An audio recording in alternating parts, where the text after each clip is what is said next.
Salam Pancasila.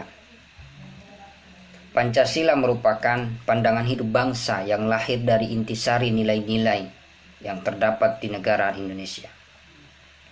Indonesia satu-satunya negara yang dasar dan ideologinya telah dilirik oleh presiden-presiden dari negara-negara di luar Indonesia. Sederhananya, ragam agama, suku, etnis, kelompok dan ribuan bahasa, tetapi kita masih bisa bersatu. Itulah sebabnya pula Indonesia satu di antara negara lainnya yang peperangannya tidak pernah berdasarkan agama. Gesekan itu dimulai oleh kepentingan politik dan kemudian dilegitimasi oleh teks-teks agama. Legitimasi itulah yang dimainkan oleh kelompok-kelompok dan gerakan transnasional seperti Hizbut Tahrir Indonesia. Melegitimasi teks-teks agama untuk kepentingan politiknya. Jadi wajar jika Hizbut Tahrir setiap hari selalu bermain dengan ayat-ayat Al-Quran dan hadis-hadis Nabi Muhammad SAW. Itu semuanya demi kepentingan hasrat dan politik yang disuruh, yang diwajibkan dan diperintahkan oleh petinggi mereka. Berbicara dalam konteks Negara Kesatuan Republik Indonesia, Pancasila berperan besar dalam mempersatukan kita semua. Yang mempersatukan kita bukan khilafah Islamiyah, bukan khilafah Tahririyah, apalagi khilafah Nabhaniyah. Khilafah Tahririyah hanya bisa menjadikan kita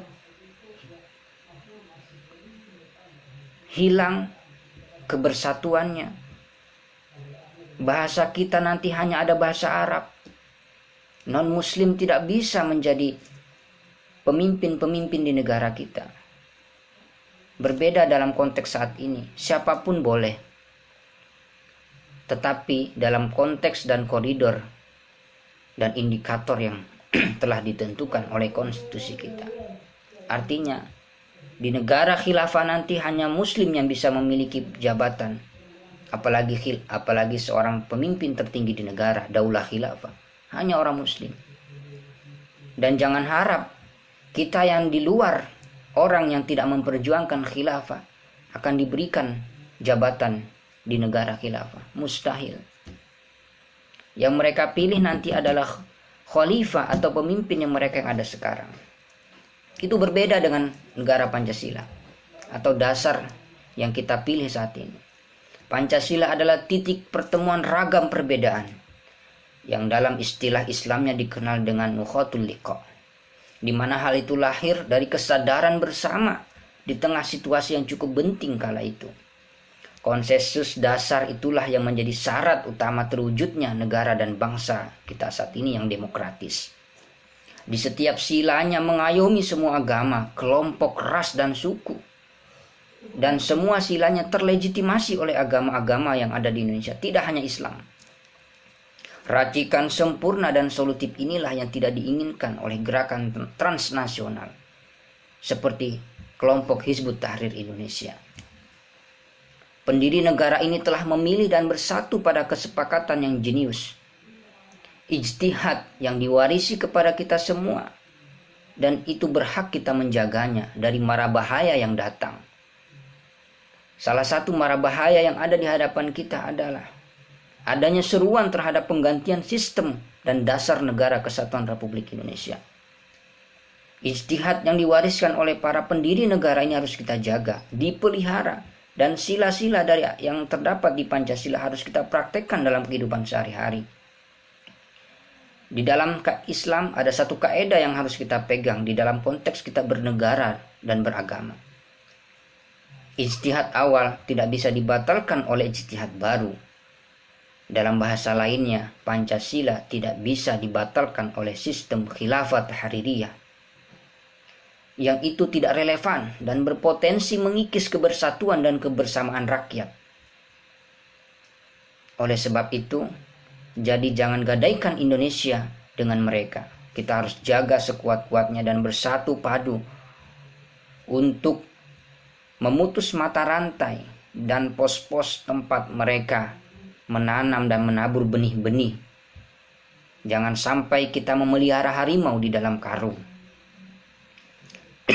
Ijtihad moderat para pendiri bangsa yang berani keluar dari pemuja sekuler dan menginginkan agama menjadi dasar negaranya merupakan ramuan yang cukup kreatif. Itu sebabnya almarhum Kiai Haji Ahmad Hasyim Muzadi pernah berkata, catat baik-baik sahabat-sahabat semua, tak ada alasan untuk kita ragu terhadap Pancasila sebagai ideologi bangsa kita. Beliau mengingatkan lagi, para penyeru khilafah yang tidak sepakat terhadap Pancasila terus menaruh keraguan di internal Muslim dengan narasi-narasi yang dilegitimasi dari agama. Padahal dari hari ke hari bukan Pancasila yang menjadi hal yang harus kita ganti. Bukan Pancasila yang tidak bisa menyelamatkan Indonesia. Dan bukan Pancasila yang salah. Hanya saja Pancasila belum perfect dalam tata laksananya. Jadi jangan salahkan Pancasilanya. Tetapi keraguan-keraguan ini terus dilancarkan oleh kelompok-kelompok dan dari gerakan transnasional seperti Hizbut Tahrir Indonesia. Rumusan imajinatif yang tinggi ini bisa kita bandingkan dengan negara-negara yang memiliki dasar dan ideologi selain Pancasila. Kiai As'ad Ali pernah berkata, semua ideologi itu baik, tapi tidak semua ideologi cocok buat kita. Yang baik kita ambil, yang jelek kita buang. Silakan mau menerapkan khilafah, tapi jangan di Indonesia. Jangan berlindung dengan mengatakan khilafah itu hanya wacana. Kalau wacana sudah ada organisasi, itu bukan wacana lagi. Jadi pemahaman seperti ini harus dihilangkan. Ketika kita melangkah dalam konteks bernegara, maka visi dan ideologi negara yang jadi acuan kita, yaitu Pancasila.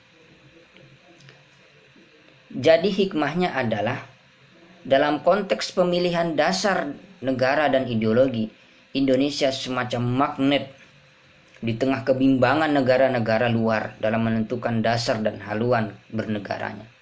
Termasuk kebimbangan yang terjadi di negara tempat lahirnya sistem khilafah yang dipuja-puja oleh kalangan Hizbut Tahrir Indonesia.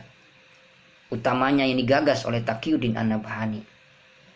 Di mana sampai wafatnya Taqiyuddin An-Nabhani, pendiri Hizbut Tahrir, tidak mampu mewujudkan khilafah Islamiyah sebagai tawaran alternatif yang dibawa olehnya. Negara itu yaitu Palestina.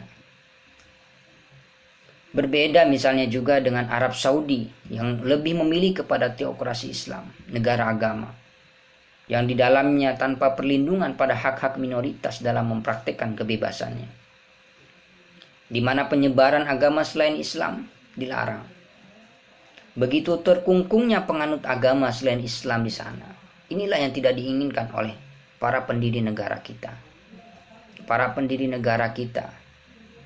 Di dalam konteks bernegara, yang kita naikkan dan kita munculkan di dalam undang-undang adalah intisari dan substansi dari masing-masing agama.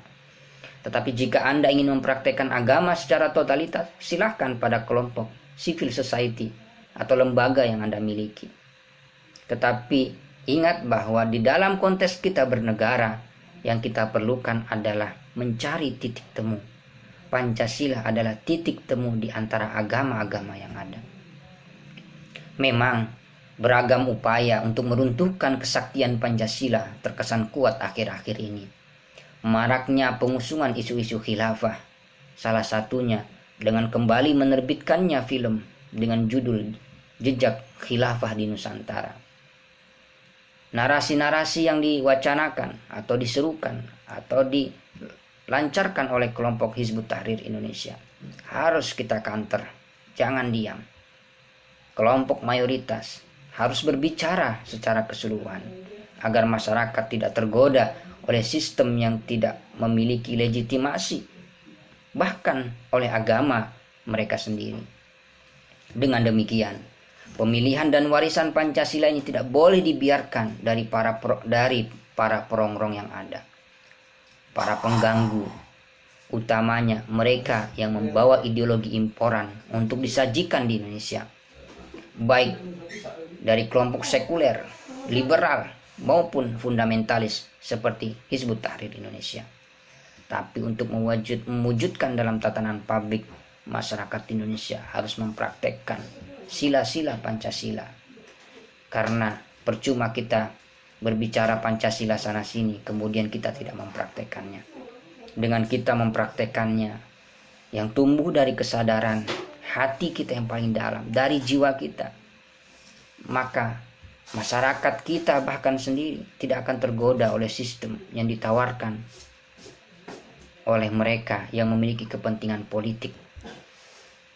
Semoga ini bisa memberikan informasi dan wawasan kepada sahabat-sahabat semua.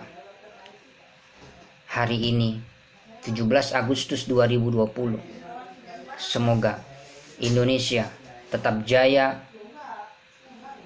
tetap kokoh, tetap bersatu, dan mari kita bersama-sama membuminisasikan Pancasila sesuai kemampuan yang kita miliki. Sekian dari saya, Ma'mun Rosid. Wassalamualaikum warahmatullahi wabarakatuh. Salam Pancasila.